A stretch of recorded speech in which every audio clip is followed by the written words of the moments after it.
Hey everybody, I'm John Janawicz, member of Kegel's lane maintenance team and USBC Hall of Famer. Being involved with lane maintenance with Kegel for the last 22 years and being a competitive bowler for most all of my life, one of the most commonly asked questions that comes to me on social media, via email, and sometimes right in person at the tournament site is, how do I play this pattern?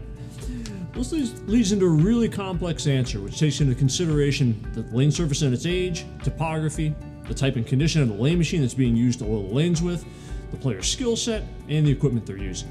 Well, this is the final installment of this educational series of videos where we try lining up on different patterns and see if the pattern plays the way we think it should. Today we're going to line up on the 2019 USBC Open Championship team pattern. Now, obviously ball motion with a set pattern will vary from center to center, but when patterns are created, they're created based on the lane surface that they will be bowled on. We're now back at the lab on the near flat lane surfaces at 2051 Longleaf Boulevard to test more patterns.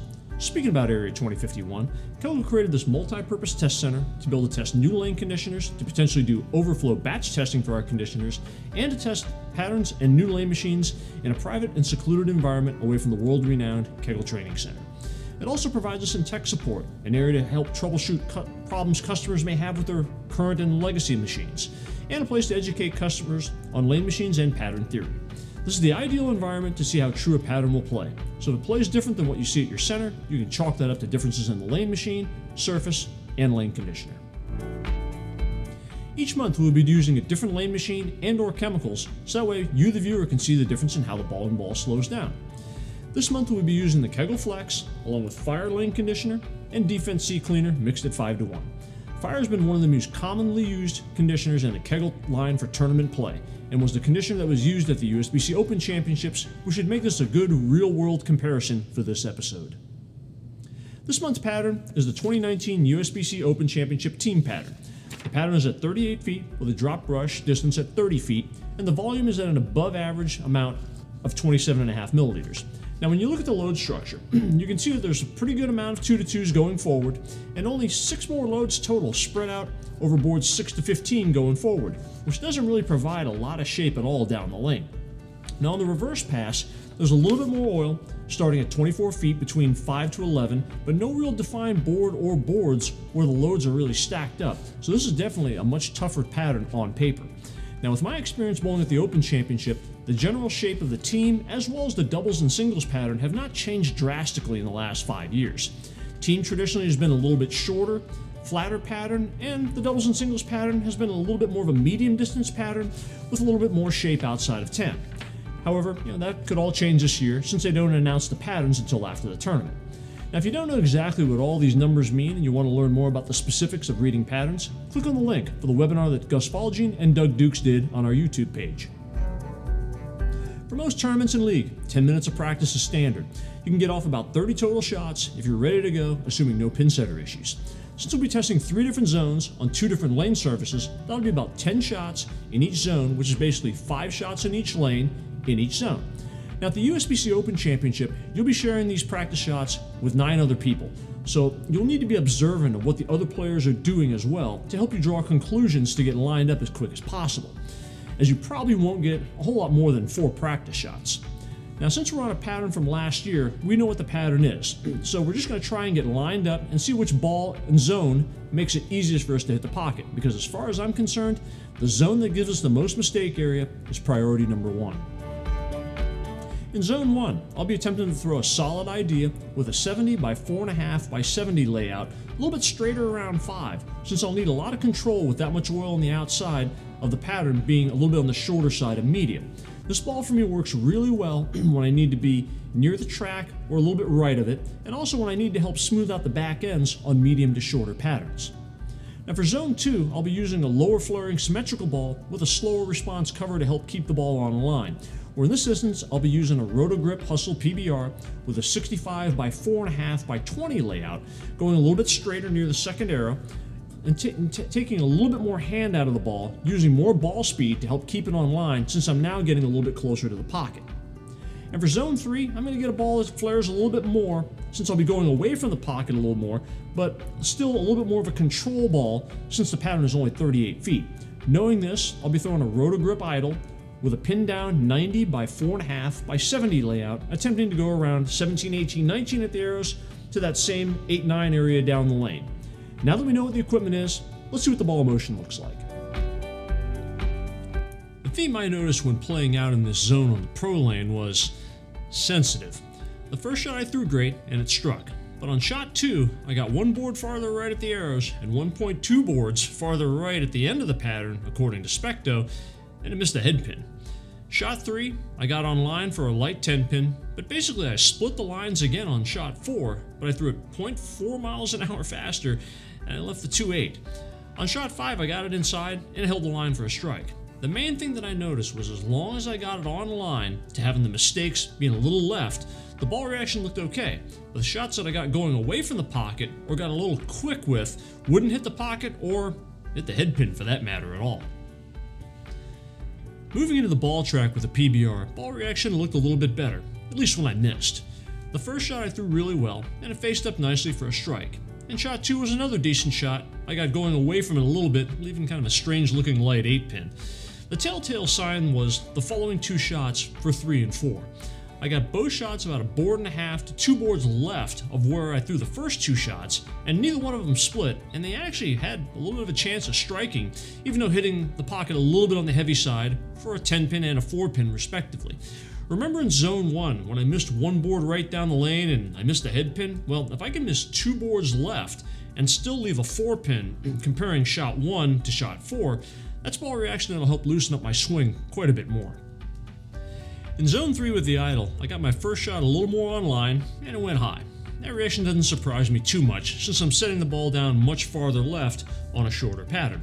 At that 38-foot distance, I know I'll have to get the ball starting to the right a little bit quicker to have any hold at all. As you go through the remaining 4 shots, the main thing to notice is if the ball isn't flush to the higher side of flush, it's not striking. My ball is crossing a lot of real estate to get back to the pocket, and while the idle is giving me the control that I need to be able to hit the pocket, I'm sacrificing some pin carry.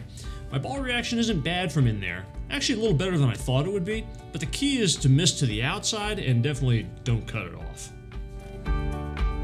Now, as in previous videos, I throw each of my first shots in each zone on the SPL lane in the same spot where I lined up on the pro lane. That way I can get a good read and move accordingly, and then I'll throw 5 more shots afterward and judge how the ball reaction looks. The first shot with a solid idea, I got it going a little right off my hand, and it imploded the 4.67 for a strike. Since this was about par for the course for about how much the SPL lane hooks more than the pro lane, I made a 2-1 left off of that shot and had a surprisingly good ball reaction from there. Shots 2 and 3, I got going to about the same spot down the lane, and both hit the pocket and strike. The key shot though was shot 4, where I got the ball going inside a board and a half down the lane according to Specto, and it held on for dead flush. Shot 5, I missed 2 boards right down the lane compared to shot 4, and even though it didn't strike, it came in light pocket.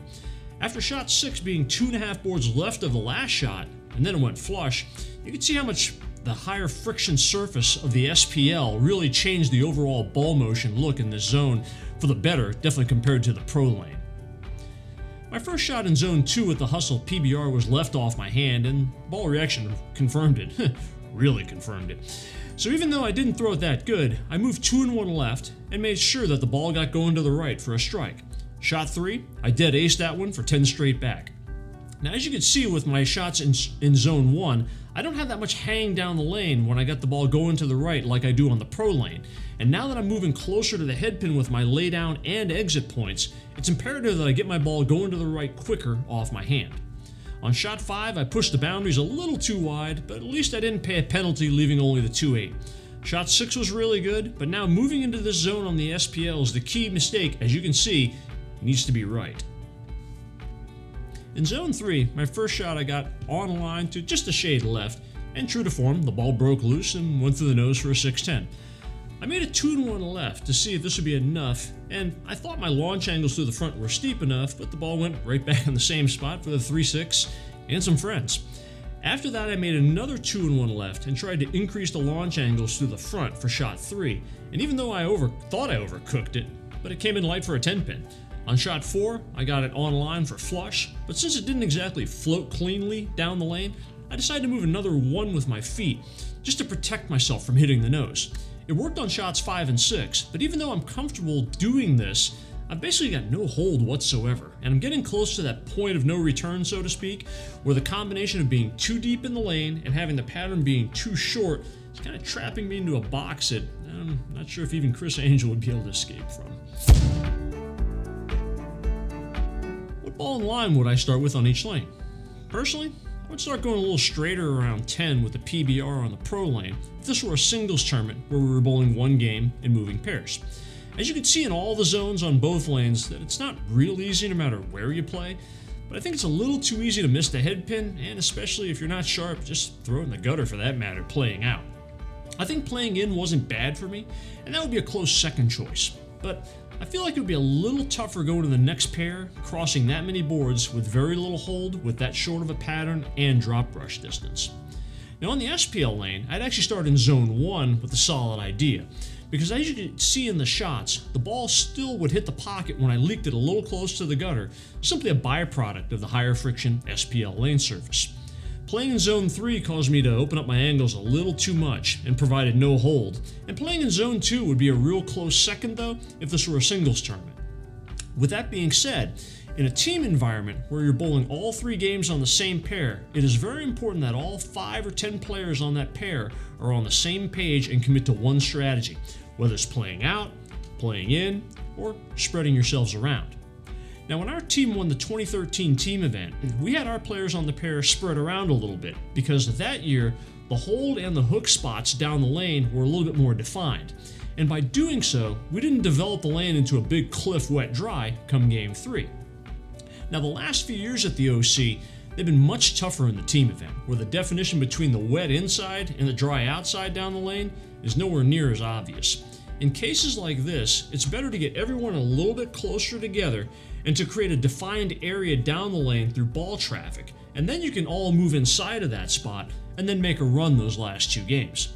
Now whether you decide to do that closer to 10 down the lane or a little bit closer to the gutter should be something that you strategize with your teammates. For example, if you've got some lower rev rate players or players that aren't that comfortable playing in front of the ball return, starting at 18 at the arrows may not be the best strategy for the group, especially when you're forecasting down the road for game 3. In turn, if your team has a group of players that aren't comfortable starting the ball outside of 7 at the arrows, maybe you might want to compromise somewhere in between both extremes. Get some feedback from teams that have gone before you, watch the squads before you to see how it looks, and after seeing that, discuss strategy with your teammates as a group so everyone is clear on what to do. Then just go out and have a fun and hopefully successful team experience.